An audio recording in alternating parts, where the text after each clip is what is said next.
Assalamualaikum warahmatullahi wabarakatuh. Saya Vivi Damayanti dari program studi S1 PGSD. Saya akan menjelaskan mengenai dengan judul kelistrikan.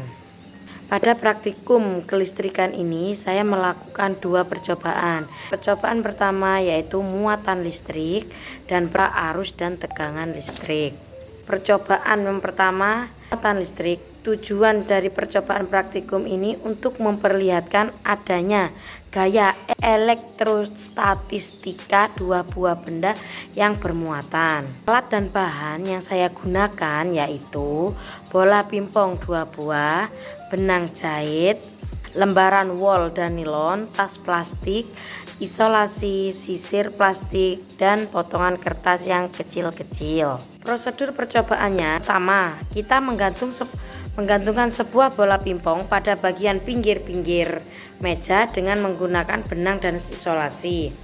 Gosoklah tas plastik pada baju Anda, pada baju kita beberapa kali, kemudian dekatkan pada bola pingpong. Amatilah apa yang terjadi. Kedua, menggosok sisir pada rambut Anda beberapa kali, kemudian dekatkan dan potongan-potongan kertas kecil-kecil tadi.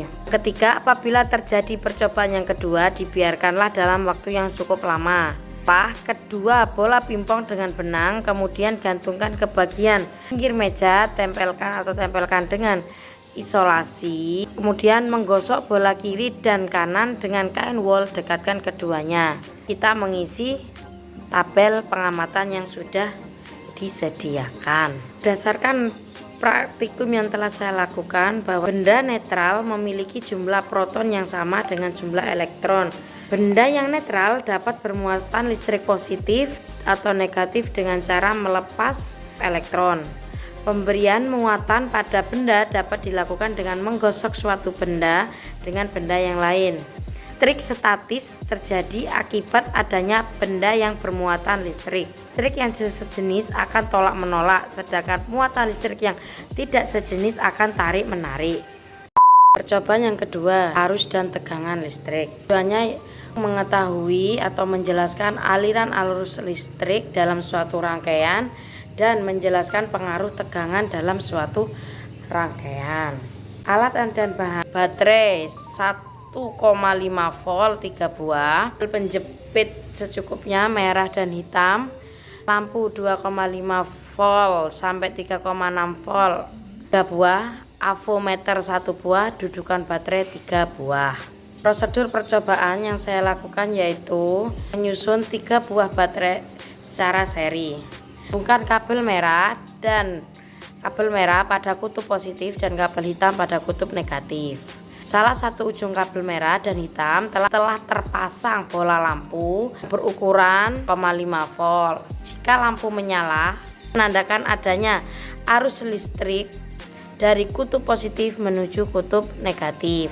Kemudian besarnya arus listrik yang mengalir dalam rangkaian dapat menggunakan ampermeter yang dipasang secara seri. Jika tidak tersedia avometer, lampu sudah cukup membuktikan adanya arus yang mengalir. Berdasarkan praktikum yang telah saya lakukan, dapat disimpulkan bahwa materi arus listrik tidak semua bahan dapat dialiri arus listrik atau menjadi konduktor. Dari bahan-bahan yang telah disediakan, maka bahan yang dapat dijadikan sebagai konduktor yaitu kawat besi, kawat tembaga, sendok perak, air keran, dan air garam. Untuk materi tegangan listrik yaitu untuk menghasilkan arus harus ada muatan yang mengalir, sehingga lampu dapat menyala pada rangkaian listrik yang tertutup dan tidak nyala pada rangkaian listrik yang terbuka. Semakin besar sumber tegangan, maka nyala lampu akan semakin terang. Demikianlah praktikum yang telah saya lakukan. Apabila ada salah kata atau salah praktikum, saya ucapkan mohon maaf sebesar-besarnya. Saya akhiri. Assalamualaikum warahmatullahi wabarakatuh.